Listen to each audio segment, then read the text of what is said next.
Etude number 2 is a very lyrical piece, and it really does need vibrato. So I really encourage you to be working on your vibrato and try to incorporate it as much as you can in here.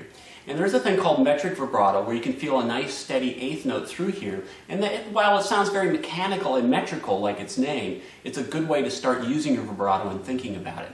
Once again, this etude is very, very short. It's only 16 measures long. It's got 2 sections, but the sections don't really contrast too much rather than by a dynamic level. And so the musical piece is leading somewhere, and the second section beginning at measure 9 has a different dynamic level, a little bit more energy to it. But really the style for the whole etude is going to remain the same. The 6/8 meter is one that you'll need to pay attention to. The copy I have, it has it marked in with middle school students learning it with the eighth note, and that's where you should start. If you've not played a lot of things in 6/8 or 3/8, you really should start with this eighth note rhythm. Make sure that you understand what the rhythms look like, make sure that the rhythms are correct. But as you get comfortable with that, and as you are increasing your tempo while you're learning this piece, I really encourage you to try to feel this in 2. This has a very nice, moving, lilting feeling beat to it. And what the difference is instead of feeling 6 strong downbeats, bum, ba da da da da da da da dum, it gets very mechanical. Once again, it gets metrical, like that metrical vibrato. And what we want to do is we want this to be lyrical and flowing and soft. And so we want to get rid of all those 6 downbeats and really reduce it to 2. Everything is going to sound exactly the same. It's going to have the same pace, it's going to have the same lyrical quality, but instead of having 6 strong downbeats, we only have 2 pulses. And this really helps everything flow. Pacing throughout this etude is very, very standard. It goes in 4 measures. And you can see that as you go through 16 measures, divide it up, you get 4 phrases, 4 measures each. In addition to that, each 4 measures is posed in a question and answer kind of phrasing, which means that in the middle of the phrase, you're kind of left with this question, like ba-da-da-da-da-da. And then you get the answer part to it, ba-da-da-da-da-da. And this opening phrase is a great example. You can see that it's broken up at measure 2 to 3. It's got a little bit of a rest in there. But you get this movement as you go through. Now, the phrase is leading to measure 4, the F natural. And notice how I increase my dynamic and the tension. And then at the end of this is really lovely, I love this, and it just falls down at the end of measure 4.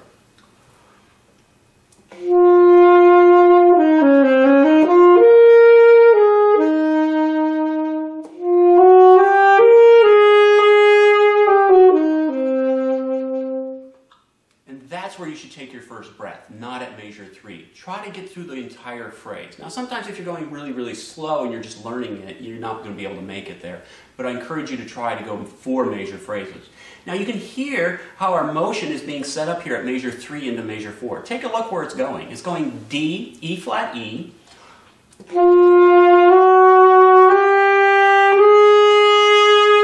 up to the F in measure 4, and then it's just falling back down. Right? The musical lines are always leading somewhere. At the end of our next phrase at measure 8, notice here, this is what I was talking about with etude number 1. And what you have here is you have this leading tone half step going from the C sharp going into the D in measure 8. And what you want to do, the tension, the exciting note, is really the C sharp because that creates the energy and excitement. And the D is our resolution. We just want to just be placid and relaxed. Here's the beginning of measure 7, and notice how we lead up to the C sharp, giving it more vibrato, a little bit more volume so that we increase this tension, and when we get to the D, we're going to relax it.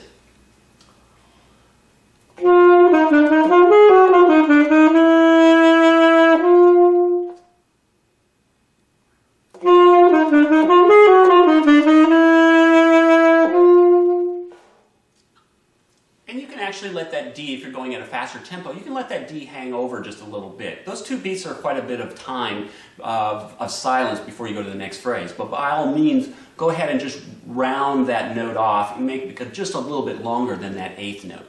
A technical issue that you'll have to study, and it seems kind of a paradox or contradiction of what's going on here, Jumbo Shrimp, is in measure 6. We have a slur, which of course tells us to connect all the notes and not tongue them, but then we have little staccato marks, which tells us to tongue them and separate them. So we have a contradiction of our terms and our musical signage. What we need to do here is the composer wants this to be legato and smooth, just like everything else, but we wants to give it a little bit of emphasis with our tongue as you go down.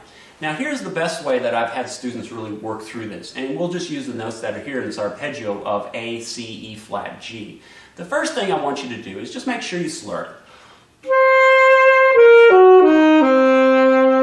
Next thing that I want you to do is see how lightly you can touch those staccato notes with your tongue, just getting a little bit of an emphasis with your tongue without making them separated or staccato.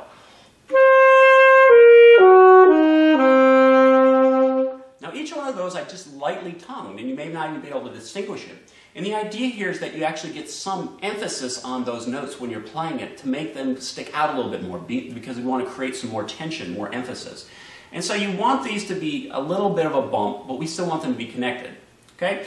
Difficult thing to do, but you can practice that, and you can just take one note and do it repeated and see how lightly your tongue can touch it.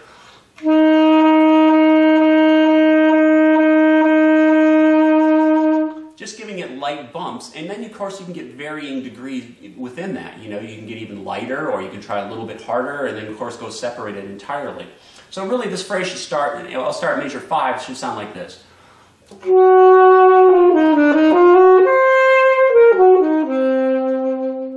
As opposed to now measure 7, where we actually get a staccato. And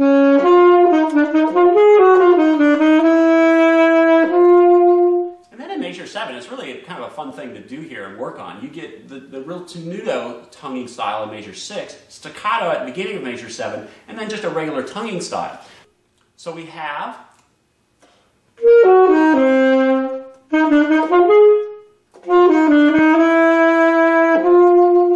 and that's the regular tonguing. You can hear how the end of measure 7 is more connected, measure 7 very separated. So try to get these varying ideas in tonguing style, because that's what's going to make it musically interesting. The last part of the phrase, last 8 measures, also has a very kind of a unique articulation style in it, which is very, very important for you to incorporate, because it's going to distinguish these phrases and make them sound different. We have a dynamic change at measure 9 to measure 13 from forte to mezzo forte, but melodically it's pretty much the same. And then there's one really small difference. At the end of measure 9, on your very last pitch, the D, notice how that's just got a normal tonguing style, like at the end of measure 7. But if you go down to measure 13 and 15, this very last pitch of this motive, the B natural and the A in measure 15, these are now staccato. And when you play these, when you change that, it's a very subtle thing, but it does make a complete difference on how the music sounds. And so make sure as you're going through this that you really incorporate those changes and make them sound different. The phrasing through the end here is really just like the beginning. You get 2 4-measure phrases, measure 9, 10, 11, 12, take a breath at measure 12, and then take it out to the end. Now, once again, here's a little bit of a contrast. At measure 12, I find that when I play this, I like to put a little diminuendo on it. That's that personal taste. If you choose to do it exactly the way it's written here and put a subito mezzo piano, that's your choice. I think there's differences of opinion, and as long as it sounds musically good, I think you're going to be okay either way you choose to do this. Here's measure 9 and 10, and then I'm going to contrast that with measure 13 and 14, so that you can hear how this articulation style is different in both cases.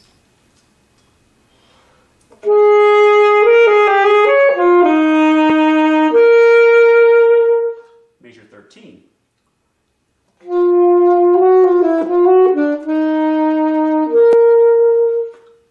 In the last phrase, look at the direction of the melodic line and where it's heading, and where it's finally reaching our goal of B flat at measure 16. In measure 9, it starts on an F. Measure 11, it goes down a step to the E flat. And then at measure 13 to the D.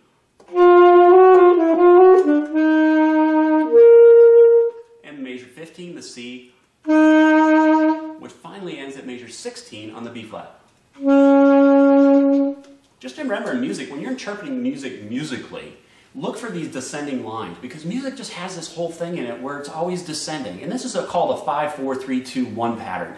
And if it goes down the scales, 5 is the F, and you can change it for any key, but it's descending through here. So these are your ear marks and your ear points. And that's sort of why I've changed that dynamic thing too and put a little diminuendo on there, because I keep hearing this line going through here. It's the same melodic motive, essentially. And I hear that line, and I just want to take it down a step each time with my dynamic as I go through that. So really, as you're working through these last phrases, be listening for that line and how it's descending on the way through.